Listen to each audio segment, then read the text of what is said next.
Buenos días a todos. La dimensión de la inteligencia compasiva, personalmente, es un poco sigue, como ha dicho Juan Carlos, la línea que yo personalmente, mi anterior ponencia aquí en el grupo fue sobre la empatía en su dimensión científica en la práctica sanitaria, o sea, como un imperativo científico, la necesidad de la empatía en la práctica sanitaria a todos los niveles. Y también, personalmente, también ha sido mi línea de trabajo en filosofía pues en los últimos años. De hecho, el único libro que he publicado en filosofía venía a reflejar, era un estudio sobre la cuestión del conocimiento y al final es un estudio comparando la dimensión, digamos, más filosófica con la dimensión más científica. Y un poco esta parte, la inteligencia compasiva, sería un poquito la conclusión de todo ese trabajo. Ahora estoy intentando tenerlo bien todo por escrito, pero se necesita mucho tiempo para eso y vamos, se necesita tiempo para poderlo perfilar bien, pero creo que es una dimensión que os lo voy a presentar y espero que os guste y que veamos la posibilidad y el potencial transformador que puede tener. Y para mí es muy importante empezar desde la dimensión que nos aportó Sócrates y Platón, fundamentalmente. Porque no solo fueron ellos a lo largo de la historia de la filosofía, pero para mí personalmente sí que me calaron especialmente, porque pensar que Sócrates, cuando habló de que el problema del ser humano no era la maldad como tal, sino la propia ignorancia, y al hablar de que la virtud, la acción virtuosa, es conocimiento, esto era una paradoja en ese momento. Por eso se conocía esto como una de las paradojas socráticas. Y es una paradoja, y veréis que posiblemente sigue siéndolo en el siglo XXI. Pero fijaros que ya Platón, su principal discípulo, intentó seguir profundizando en la línea de su maestro y habla de los grados del conocimiento, porque cuando nos dice esto Sócrates, ¿a qué conocimiento se refiere Sócrates? Veréis que podemos tener distintos grados de conocimiento, distintas dimensiones de la inteligencia, cuando lo equiparamos como sinónimo, pero fijaros que Platón, para mí fue una mente realmente privilegiada, ya esquematiza un poco la idea de su maestro y divide el conocimiento en dos grados. Uno, la opinión, que no lo considera casi conocimiento, pero a nivel popular o a nivel cotidiano actúa en nuestra vida cotidiana. Y lo divide en dos, la imaginación y la creencia. O sea, la estructura creencial de nuestro psiquismo actúa como un conocimiento a nivel cotidiano, y nos mueve y nos hace vivir en un sentido o en otro. Pero habla de otro grado de conocimiento, que es la ciencia. Y entonces lo divide también en dos. Un conocimiento medio, que es lo que sería la dianoía en griego, que sería un poquito la dimensión científica nuestra.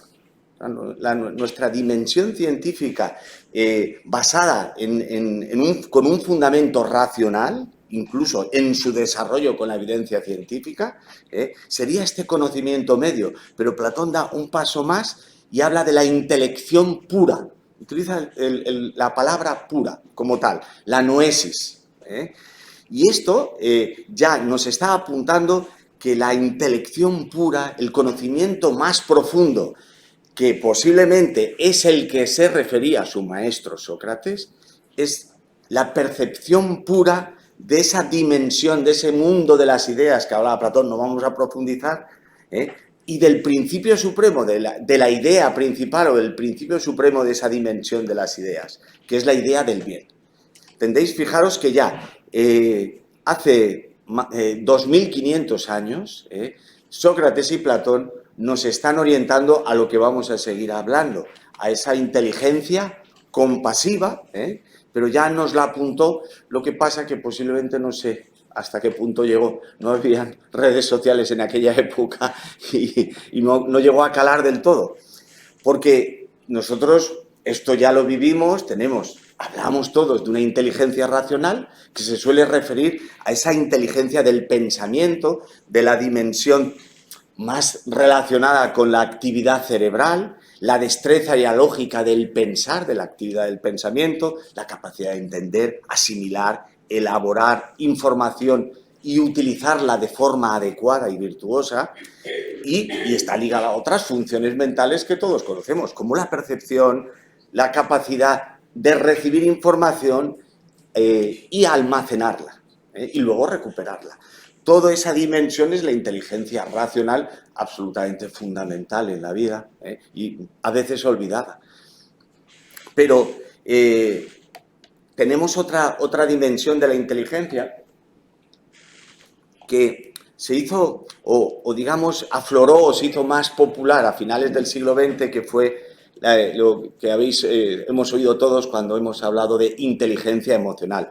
La popularizó mucho Daniel Goleman en un libro en 1995, y es una dimensión de la inteligencia en la cual, digamos, se centra o se focaliza en la dimensión emocional, en la dimensión de nuestros sentimientos, propios y ajenos, y lo que nos puede motivar, regularizar y manejar adecuadamente nuestra relación con nosotros mismos y con los demás, que muchas veces se olvidaba en la dimensión de la inteligencia racional. Digamos que nuestra inteligencia racional podía ser muy virtuosa, pero a veces podíamos quedarnos cojos si nos olvidábamos de la dimensión emocional. Y por eso se dio importancia a ella, totalmente de acuerdo, y la necesidad de la misma, porque nos ayuda, como pongo, a superar actitudes, creencias posiblemente limitadas o hábitos que pueden ser negativos para nuestra salud y para nuestras relaciones,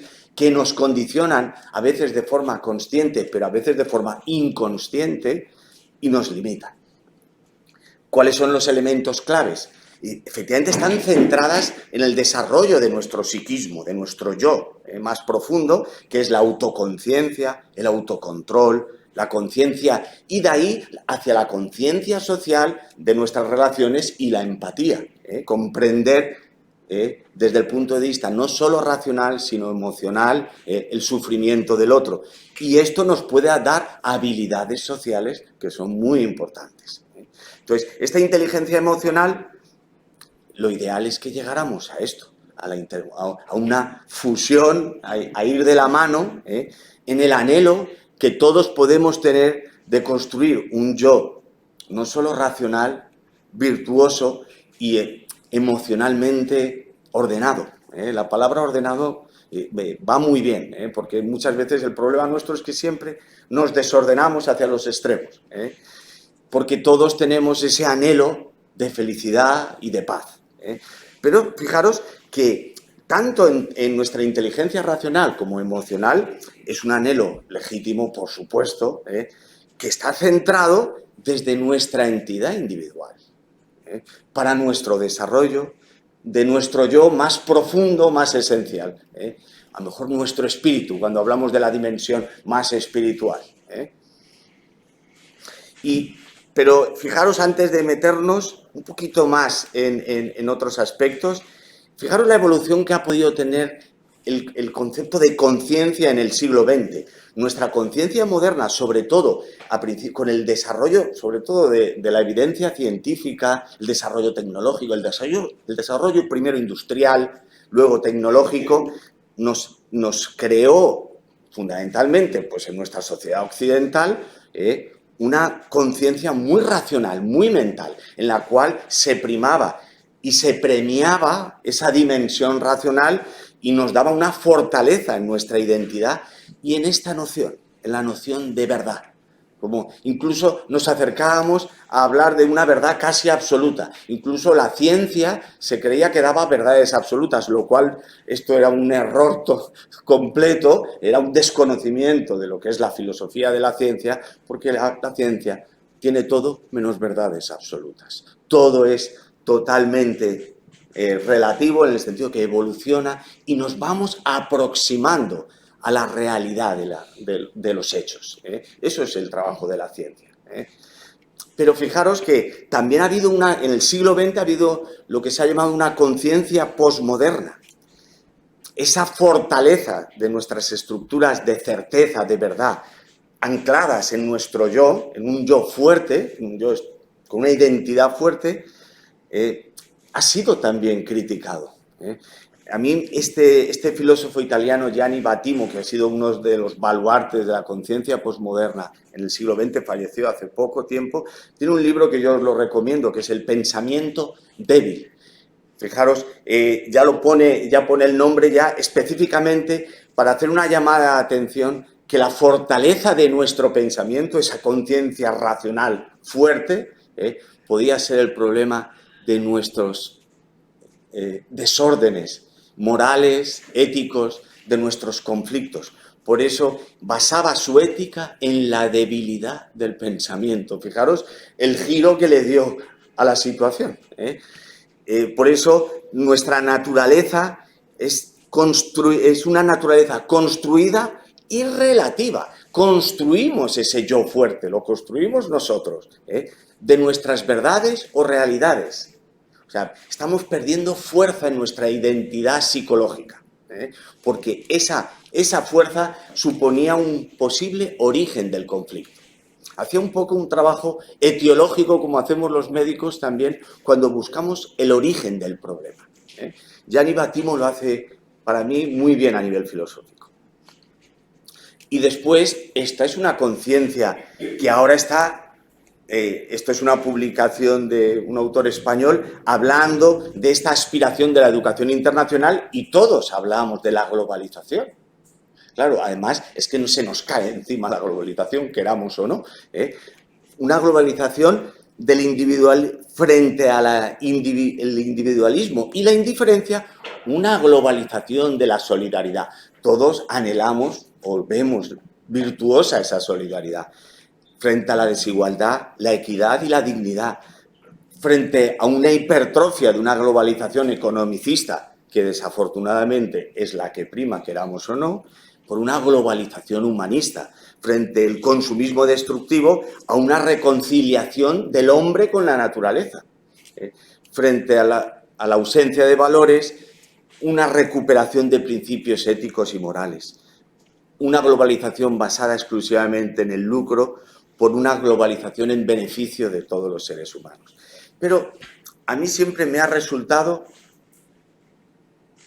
cuando leo esto, todo el mundo está de acuerdo. Es algo que yo nunca, posiblemente he encontrado poca gente que esté en desacuerdo de estos principios, pero es como si luego, cuando salimos, se nos han olvidado todo y de forma consciente o inconsciente o subliminal, hay algo que no nos permite dar ese paso.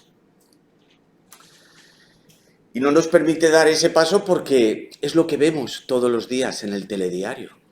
¿Cuáles son las noticias que vemos? ¿Cómo está la situación en el siglo XXI, en la actualidad? Y un aspecto importantísimo para mí también como científico, es la aportación de la dimensión científica. Lo que nos aportó el siglo XX en ciencia, para mí es algo capital. Porque tanto a nivel físico, primero, como luego ahora en el siglo XXI a nivel biológico, en medicina y en biología tenemos hoy en día fundamentos que pueden cambiar la fisiología del ser humano gracias a las aportaciones de la biología cuántica. La mecánica cuántica está entrando en muchos órdenes científicos, pero para mí, yo os pongo este autor porque para mí ha sido clave en el siglo XX.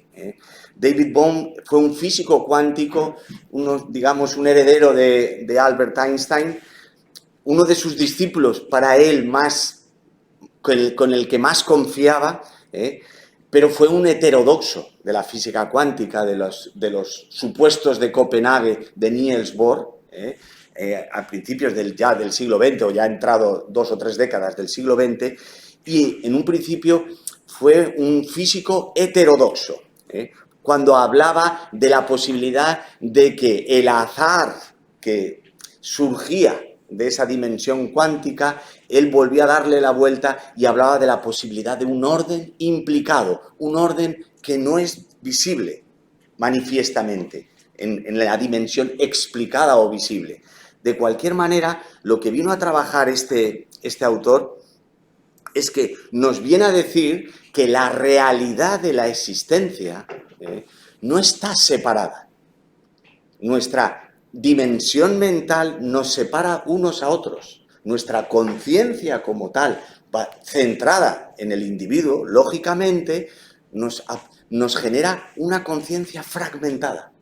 Todos nos vemos aquí con nuestros nombres, apellidos, nuestra idiosincrasia particular, nuestras creencias, nuestras ideas, pero realmente estamos separados. Nuestras familias, nuestros países, nuestras razas, no, bien, todos somos seres humanos, lo decimos de lenguaje, por esa conciencia global que hablamos, pero no tenemos una certeza o una bastante evidente de que realmente estemos completamente unidos todos.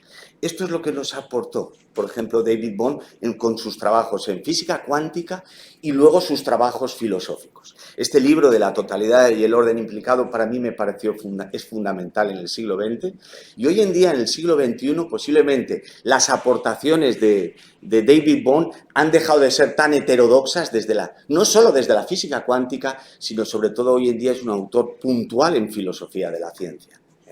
Entonces, el observador es lo observado, los vínculos energéticos entre dos objetos realmente son indivisibles. Estamos mucho más unidos posiblemente de lo que creemos. Lo que pasa es que no nos damos cuenta, no lo vemos. Pero en nuestro mundo actual podemos hacer esta crítica, esta autocrítica. Todo el conocimiento que hemos acumulado, incluido el de la aportación del siglo XX de la mecánica cuántica y la valiosa sabiduría transmitida por filósofos y científicos a lo largo de la historia, fijaros que es lo que nos dijo Sócrates y Platón hace 2500 años.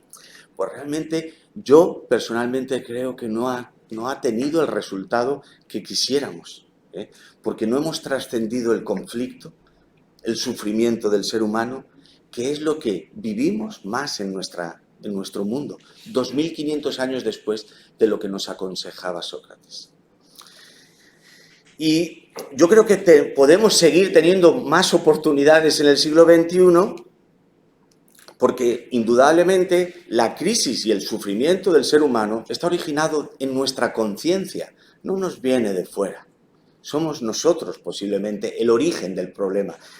Ahí yo me gusta pensar como un médico, necesitamos hacer un diagnóstico etiológico de la causa, porque así nuestro tratamiento no será solo sintomático. Si vamos al origen del problema, a lo mejor podemos realmente solucionarlo. Por eso os pongo que necesitamos comprender profundamente el origen del problema y posiblemente, a lo mejor, necesitamos generar una forma diferente de aprender, una nueva inteligencia. Fijaros, incluso trascendiendo esa inteligencia racional, esa gran inteligencia emocional que nos ha aportado y nos sigue aportando, pero a lo mejor puede haber una nueva inteligencia, una nueva educación que a lo mejor, ojalá, sea la clave de la anhelada transformación del ser humano desde hace, pongamos, 2500 años, cuando nos lo dijo Sócrates. Y por eso la paradoja socrática, que para mí no es ninguna paradoja, pues, personalmente, ahonda en esa cuestión, como decía Platón, ¿cuál es el conocimiento del que habla mi maestro? ¿Entendéis? Entonces, fijaros que una definición de inteligencia es esta, que puede ser esta. Además, yo la veo muy, muy buena. Somos inteligentes y somos capaces de percibir lo esencial de la realidad, lo que es, los hechos, la realidad de los hechos, de uno mismo y de la vida que nos rodea. Si somos capaces de tener esa percepción tan profunda, somos muy inteligentes. Un científico nos encantaría, como médicos, tener esa percepción. Ayudaríamos mucho más a nuestros pacientes, eso es seguro. Pero es para mí, una buena definición de inteligencia. Pero fijaros que muchas veces nos olvidamos que la comprensión realmente empieza por uno mismo. Pero y esa palabra tan dicha del conocimiento de uno mismo, para mí primariamente es comprender la estructura y el movimiento de nuestro psiquismo. Cómo pensamos, cómo reaccionamos, por qué reaccionamos de una manera o de otra, por qué nuestras emociones nos condicionan, por qué sí o por qué no. Simplemente como hiciera un científico cuando observa la realidad de los hechos, para intentar que nazca una hipótesis creativa de todo ello. Por eso es muy importante, fijaros, comprender al pensador, al observador, esa estructura que hemos construido, que es muy sutil y muy profunda, pero comprenderla de forma profunda, nuestro psiquismo, todo el movimiento que está detrás de la identidad del yo, del ser, algo tan importante en la filosofía occidental, como es la filosofía de nuestra esencia del ser. A lo mejor hay que ponerla en solfa, que se dice, hay que mirar, porque ¿qué es el yo? Os he puesto una frase de un filósofo del siglo XX que ahora veremos, que es Jiddu Krishnamurti.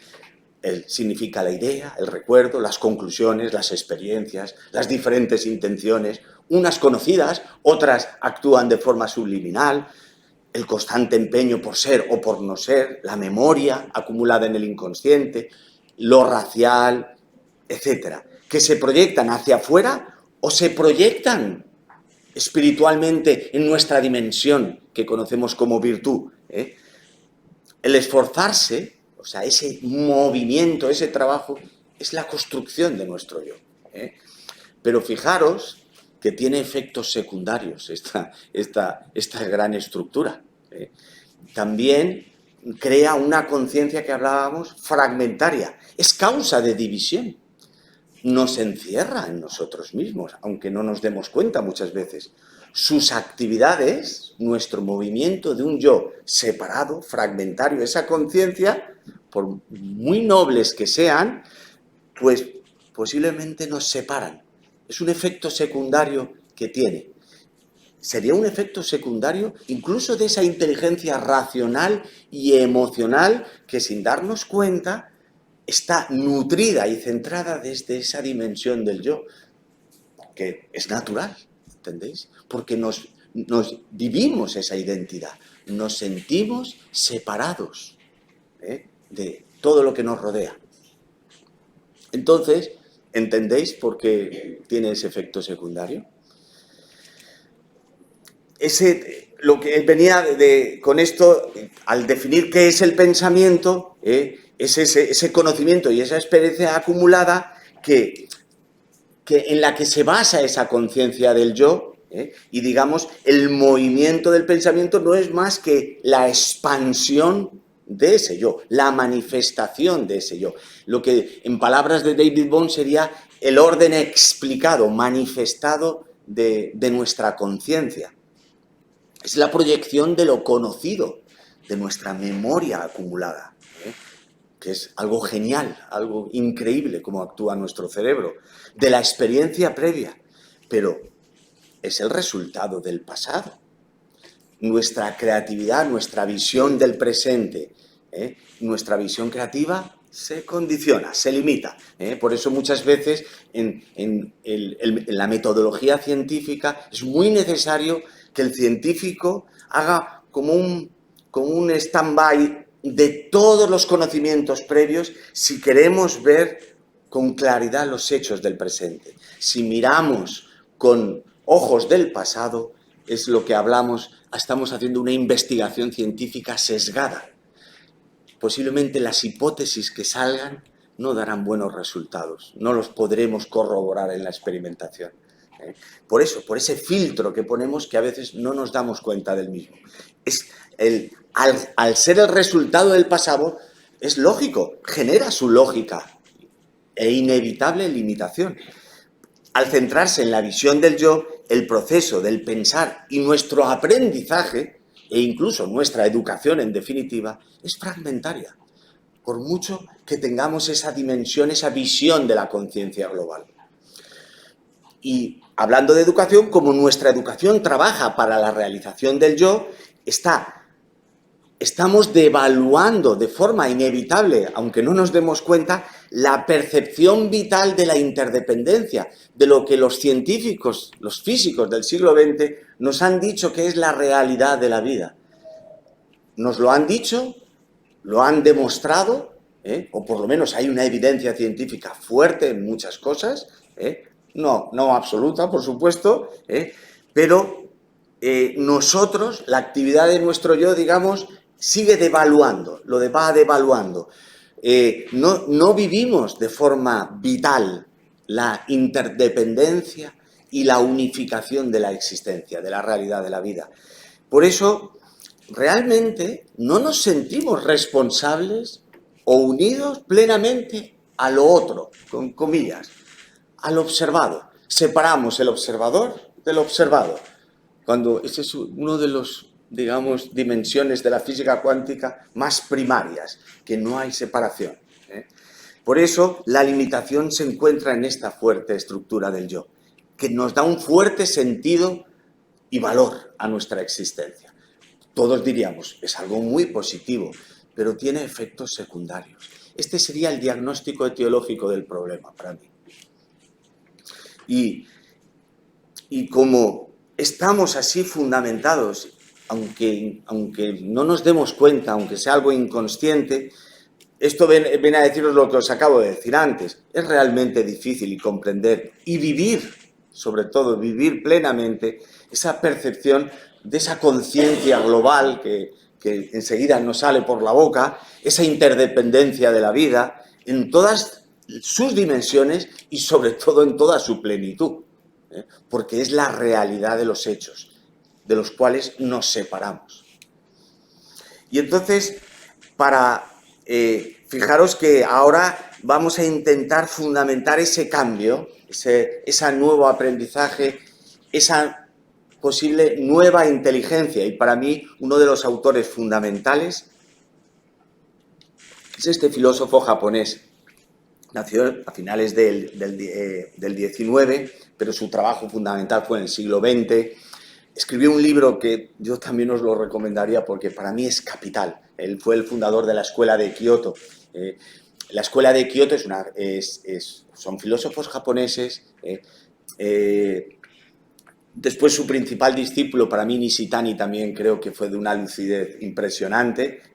Su trabajo ha sido, y es la Escuela de Kioto que en Occidente, a nivel académico, incluso ha sido menos conocida, hoy en día ya no lo es tanto, por todas sus aportaciones. Y este libro que lo escribió, pues creo que se publicó en 1911, Indagación del Bien, tiene distintas traducciones desde el japonés, pero creo que para mí fue capital, porque muchas veces estas aportaciones venían desde la filosofía zen, la filosofía del budismo zen. El trabajo de Kitaro Nishida fue ya un trabajo concienzudo de intentar unificar las aportaciones de la filosofía oriental con las de la filosofía occidental. Y entonces aporta un concepto, y os recuerdo esa noesis platónica de la intelección pura, esa inteligencia pura, ¿os acordáis? Cuando habla la experiencia pura, que para él es la forma más profunda, armónica y unitaria de la experiencia. Porque, fijaros, hace el mismo diagnóstico. Lo que generalmente llamamos experiencia le parece que está filtrada, adulterada, condicionada por toda esa estructura del pensamiento que conforma nuestro yo. Entonces, esa experiencia pura se da antes, está hablando como un verdadero físico cuántico, cuando él en ese momento no tenía ni idea de lo que estaba diciendo desde una dimensión científica. Se da antes de la distinción entre sujeto cognoscente y objeto conocido, antes de la separación que hacemos nosotros entre el observador y lo observado. O sea, lo que es la realidad más esencial ya nos la está proponiendo. Experimentar de forma real, para mí de forma científica, significa conocer los hechos tal y como son, renunciando a especulaciones, elaboraciones, conclusiones, juicios previos, que es lo que habitualmente hacemos, inevitablemente. Entonces, este concepto de la experiencia pura lo asemeja a la experiencia directa. Cuando experimentamos el propio estado de conciencia, no existe todavía, o puede no existir, quizás aquí se nos vino un poquito arriba, porque muchas veces esa separación la hacemos hasta de forma subconsciente. No existe una separación entre sujeto y objeto, cuando el sujeto y objeto están completamente unificados. En la experiencia pura, el conocimiento, fijaros lo que, esto es frase de el conocimiento, el sentimiento, ya está hablando de inteligencia racional, inteligencia emocional y la volición, son indiferenciados, están completamente unidos. La realidad última no se conoce tan solo cognitivamente, sino que también se le siente y se le comprende emocional y volitivamente. Y fijaros, la otra aportación, por poneros otro filósofo del siglo XX, coetáneo de él, pero posterior, un poquito posterior en sus trabajos, fue Jiddu Krishnamurti, que fue un filósofo para nada ortodoxo, no tenía una titulación académica como licenciado o doctor en filosofía, pero bueno, dedicó toda su vida al trabajo filosófico y hablaba de otra dimensión prácticamente igual a la que en Japón estaba hablando Nishida Kitaro, posiblemente él lo desconocía en ese momento, cuando hablaba de la observación pura, libre de condicionamientos, imágenes, creencias, conocimientos acumulados, sin el movimiento añadido del yo. Por eso, fijaros, esto en el trabajo previo que publiqué, en el libro que publiqué, para mí era muy importante desde la dimensión de la ciencia. Os lo leo, si quiere ver algo muy claramente, debe darle su atención, solo observación, ver lo que realmente está sucediendo, como un buen científico mirando a través del microscopio. Él debe mirar lo que realmente está sucediendo, pero si él tiene una hipótesis, una conclusión previa, un juicio previo, con lo que él está mirando, él será incapaz de observar puramente lo que está sucediendo. Hay muchos científicos en esta sala. Sabéis que si lo hacemos así, estamos sesgando de entrada la investigación. No nos va a servir. No comprenderemos mejor la realidad con una investigación sesgada. ¿Entendéis? Y empieza a aportar algo muy importante, que también nos lo aportará Kitaro Nishida, cuando dice que realmente para comprendernos, para esa experiencia, esa observación pura, necesitamos una cualidad de inocencia y humildad, una actitud amorosa, una generosidad del corazón. ¿Os acordáis lo que hablaba Batimo cuando relacionaba la debilidad del pensamiento con la dimensión ética, con la dimensión del corazón, en el sentido ético? Y fijaros, esto es un pequeño esquema para llegar a la palabra que titula esta pequeña charla. Hemos empezado en definir la inteligencia como la capacidad para percibir, voy bien de tiempo, como la capacidad de percibir lo esencial, la realidad de los hechos, esa percepción profunda es lo ideal. Y fijaros, hemos aportado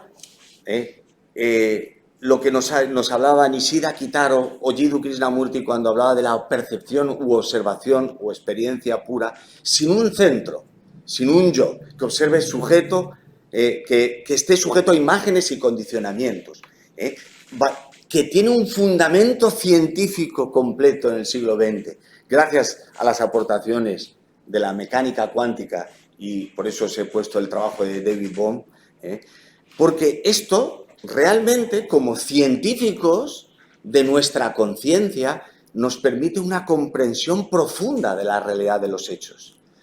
Y a lo mejor esa conciencia global, que todos hemos hablado de ella, a lo mejor ya empieza a ser una realidad vital.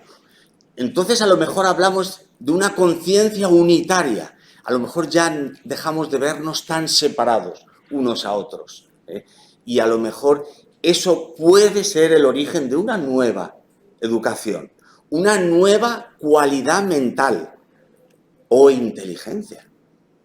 ¿Entendéis? Que incluso trasciende, da un paso más allá de nuestra inteligencia racional y emocional, pero se caracteriza por la libertad de todo condicionamiento y juicio previo, creatividad, no hay inteligencia más científica que esta, y sensibilidad. Y ahí entra la compasión. Por eso, aunque Krishnamurti no utilizó tanto esta palabra de inteligencia compasiva, a mí siempre me gustó. Veréis, os voy a poner ahora para acabar unas frases de Krishnamurti y veréis que aunque no lo dijo muchas veces de forma estricta, se unifica completamente. No solo él, también Nishida Kitaro. De hecho, en el último capítulo de su libro, el último capítulo fue el primer libro que publicó, el más, para mí muy importante, se titula Conocimiento y Amor. Y os pongo un poco sus conclusiones. El conocimiento, y estamos hablando del conocimiento de la experiencia pura que nos hablaba él, posiblemente de ese conocimiento profundo que nos hablaba Platón o Krishnamurti, son esencialmente, fijaros, la misma actividad. Los fusiona completamente. No puede ir uno sin el otro. Es la unión de sujeto y objeto. Tener en cuenta que incluso os podría decir desde Avicena, un colega nuestro del mundo persa de hace más de 1000 años, que fue un gran médico, hizo aportaciones en medicina increíbles, un gran filósofo, astrónomo, bueno, una mente realmente privilegiada. Ya hablaba, no he querido para no alargarme mucho, pero esto es algo realmente increíble, cuando ya nos hablaba desde la dimensión científica y filosófica que el amor, más que la dimensión sentimental o emocional, su principal esencia es la fuerza. Es una fuerza vital, una fuerza unificadora en la vida, en la existencia. A veces, si leemos cosas de Avicena, con los datos del siglo XX de la mecánica cuántica, era otro que estaba hablando de física cuántica sin saber lo que estaba diciendo. Pero es así. Entonces, fijaros lo que dice Nishida Kitaro. Podemos conocer la verdadera naturaleza de algo solo cuando eliminamos por completo nuestras engañosas ilusiones o conjeturas. Esos factores subjetivos que son idiosincrásicos de nuestra vida, nuestras creencias, nuestras ideas, nuestra religión, nuestro partido político, nuestra familia, nuestro país. Y solo si realmente trascendemos todo eso y así nos unimos con la verdadera naturaleza de ese algo. Amar algo es desechar, fijaros que también él también lo habla con claridad y radicalidad, es desechar el yo de uno y unirse con el de otro. Esa fuerza unificadora que nos hablaba Avicena. Conocer es amar y amar es conocer. No pueden ir separados. No son dos actividades separadas, decía Nishida. Pero fijaros que hablaba de ese conocimiento que hablaba Platón, de esa experiencia pura. Si pensamos que una, fijaros incluso lo que llega a matizar, si pensamos que una es el resultado de la otra, quizás no comprendemos la verdadera índole de lo que es el amor y de lo que es el conocimiento. O sea, no puede ir una desligada de la otra.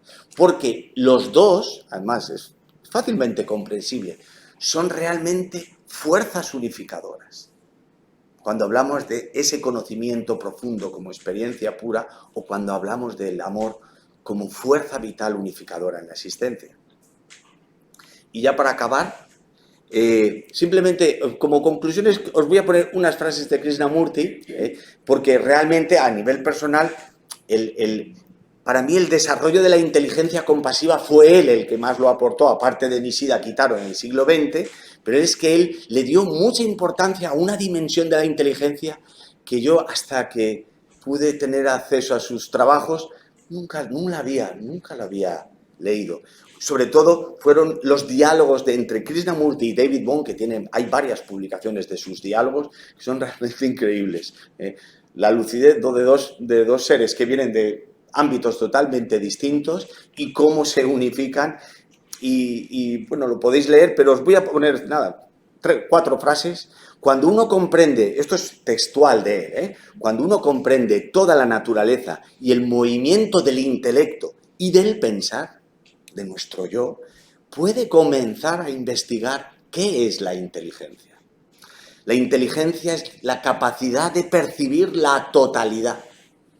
La inteligencia es incapaz, esa inteligencia, fijaros, una inteligencia que incluso trasciende las que hemos hablado previamente. Es incapaz de dividir uno de otro. Los sentidos, las emociones, el intelecto, lo unifica todo. Los considera como un solo movimiento unitario. También está hablando de mecánica cuántica a nivel de la conciencia. Debido a que su percepción es siempre total, la inteligencia no puede separar al hombre del hombre. No puede poner al hombre contra la naturaleza. Es un contrasentido que nos estemos matando unos a otros. Es un contrasentido que maltratamos nuestro ecosistema. O sea, no somos seres inteligentes, por muy racionales o tengamos mucho autocontrol. Posiblemente nos falta dar un pasito más. Por lo menos para ellos lo dicen claramente. La misma naturaleza de la inteligencia es sensibilidad. Y esta sensibilidad es amor. Claro, sí lo dice claramente también él, como Nishida. La compasión y la inteligencia marchan juntas, no están separadas. La compasión actúa por medio de la inteligencia. Sin esta inteligencia no puede haber compasión. Nunca puede actuar por medio del intelecto. Puede que sea inteligente en sus estudios, dice, en su trabajo, que sea capaz de argumentar de manera muy astuta y razonable. Pero eso no es la inteligencia que él nos quiere proponer. La inteligencia va junto con el amor y la compasión. Como médico, a mí me interesa esta inteligencia. ¿Entendéis? Yo creo que en este foro hay filósofos, médicos, enfermeras, estudiantes. Yo creo que esta es posiblemente una llave o una herramienta que quizás no la habíamos sentido en lo que nos propuso Sócrates hace 2500 años, que yo creo que iba totalmente intrínseco en sus trabajos, tanto el de Sócrates como el de Platón. Y ya está. Pues nada, muchas gracias.